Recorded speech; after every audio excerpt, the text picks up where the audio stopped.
말씀 보겠습니다. 잠언 6장 12절에서 24절까지 말씀입니다. 같이 읽겠습니다. 불량하고 악한 자는 구부러진 말을 하고 다니며 눈짓을 하며 발로 뜻을 보이며 손가락질을 하며 그의 마음에 패역을 품으며 항상 악을 꾀하여 다툼을 일으키는 자라. 그러므로 그의 재앙이 갑자기 내려 당장에 멸망하여 살릴 길이 없으리라. 여호와께서 미워하시는 것 곧 그의 마음에 싫어하시는 것이 67가지이니 곧 교만한 눈과 거짓된 혀와 무죄한 자의 피를 흘리는 손과 악한 계교를 꾀하는 마음과 빨리 악으로 달려가는 발과 거짓을 말하는 망령된 증인과 및 형제 사이를 이간하는 자니라. 내 아들아, 내 아비의 명령을 지키며 내 어미의 법을 떠나지 말고 그것을 항상 내 마음에 새기며 내 목에 매라.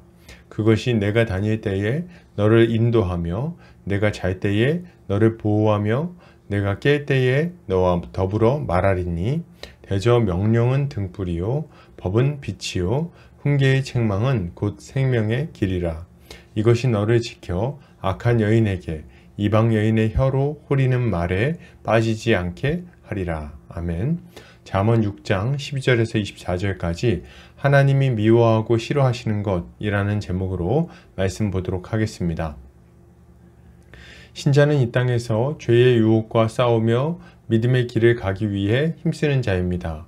무엇보다 신자는 육신의 욕심을 따라 살지 않기 위해 말씀을 붙들고 자기 몸을 쳐서 복종시키는 삶을 살아가죠.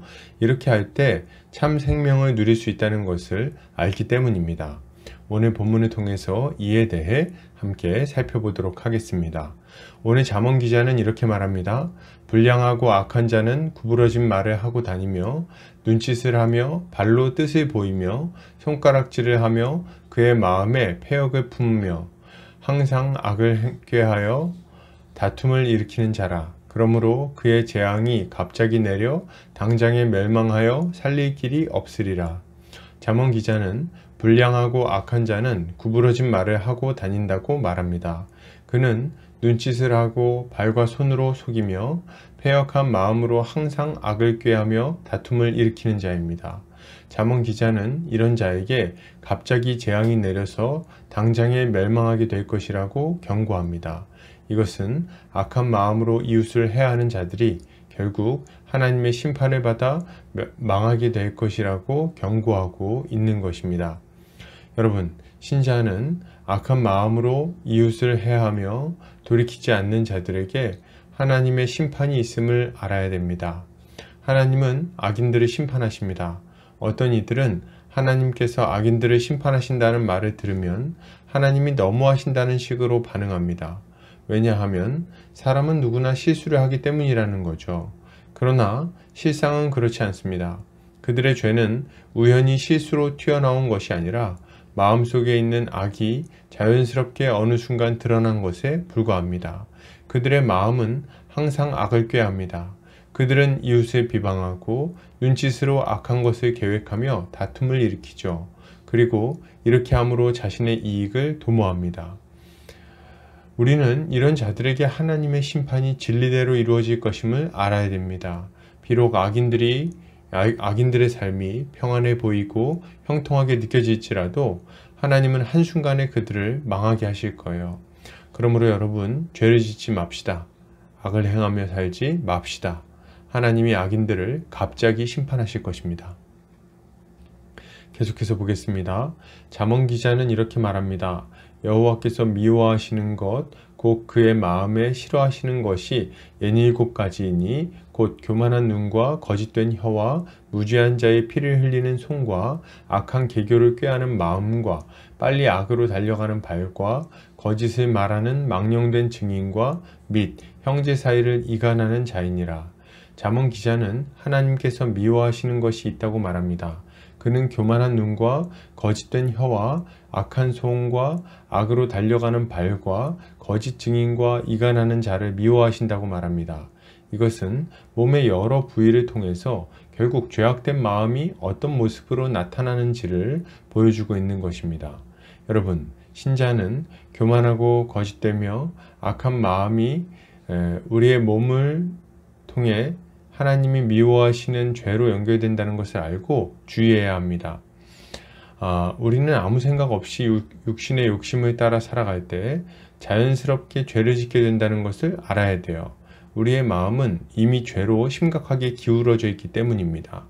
사도 바울은 이런 우리가 예수 그리스도로 말미암아 거듭나 새 생명을 얻은 자들이라고 선언하죠. 그리고 더 이상 우리의 몸을 불의의 무기로 사용하지 말고 의의 무기로 사용해야 한다고 강력하게 촉구합니다. 만약 우리가 우리의 마음을 제어하지 않고 죄 가운데 살아간다면 우리의 건강한 몸은 죄를 짓는 도구로 이용되고 말 것입니다. 우리의 눈은 우리의 교만함을 드러내어 다른 이를 낮추어 보고 업신여기는 데 사용될 것이고, 우리의 입술은 거짓으로 이웃을 속이는 데 사용될 것입니다. 우리의 손은 다른 이를 치고 속이고 넘어뜨리는 도구가 될 것이고, 우리의 발은 죄를 짓기 위해 달려가는 도구가 될 것입니다. 그러나 만약 우리가 이런 우리의 몸을 쳐서 그리스도께 복종시킨다면 우리의 몸은 의의 무기로 사용될 것입니다. 우리의 눈은 다른 이의 상처를 보듬을 것이고, 우리의 입은 진리를 선포하게 될 것입니다. 우리의 손은 이웃을 일으켜 줄 것이며 우리의 발은 어려운 이들에게로 향하게 될 것입니다. 이 모든 것은 말씀을 따라 우리의 정과 욕심을 십자가에 못 박을 때 나타날 믿음의 열매들인 것입니다. 여러분, 믿음 안에서 우리의 몸을 의의 무기로 사용합시다. 이렇게 할 때 우리에게 주님이 주시는 큰 칭찬이 있을 것입니다. 계속해서 보겠습니다. 잠언 기자는 이렇게 말합니다. 내 아들아, 내 아비의 명령을 지키며 내 어미의 법을 떠나지 말고 그것을 항상 내 마음에 새기며 내 목에 매라. 잠언 기자는 자신의 영적 아들에게 자신이 율법을 따라서 준 명령을 지키고 그것에서 떠나지 말라고 권면합니다.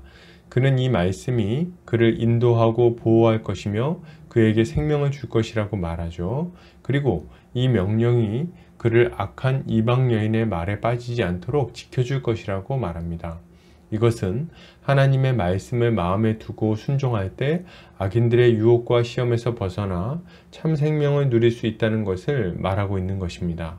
여러분, 신자는 하나님의 말씀을 마음에 두고 순종하며 살아갈 때 유혹을 피하고 생명을 얻을 수 있습니다. 우리가 하나님의 뜻대로 살아가는 방법은 굉장히 단순합니다. 바로 하나님의 말씀을 가까이 두고 그것을 묵상하는 것이죠. 말씀을 마음에 새기고 목에 걸어야 합니다. 이렇게 할 때 말씀이 계속해서 우리를 지도하는 거예요. 어떻게 해요? 밤에 잠들 때 말씀을 통해 하루를 반성하게 만듭니다. 아침에 깰 때에는 하루의 일과를 떠올리고 말씀을 통해 주님의 뜻을 확인하게 만들죠. 그리고 순간순간 죄로 기울어지는 우리를 붙들어서 생명의 길에 머무르도록 도와줍니다. 말씀은 이 모든 일들을 통해서 우리를 인도하고 지도하고 책망하고 깨우칩니다. 이런 진리의 능력이 아니라면 우리는 음료와 같은 세상의 가르침에 금세 넘어가 버리고 말 것입니다. 그러나 우리가 말씀을 붙들고 그 안에서 살아가기를 이와 같이 힘쓴다면 죽음의 위기에서 건진받아 생명을 누릴 뿐 아니라 주님이 원하시는 풍성한 열매도 맺을 수 있을 것입니다. 여러분, 말씀을 붙들고 살아갑시다. 말씀에 사로잡혀 살아갑시다. 주께서 우리의 인생에 놀라운 복을 허락하여 주실 것입니다. 결론을 드립니다. 여러분, 신자는 악한 마음에서 나오는 죄악된 삶을 회개해야 됩니다. 우리의 몸을 죄의 병기로 쓰지 말고 말씀을 따라 살아가야 합니다. 이렇게 할 때 참된 생명과 복을 누릴 수 있는 거예요. 오늘도 주님이 주시는 지혜로 죄를 피해 승리하는 성도님들 되시기를 주의 이름으로 축복합니다.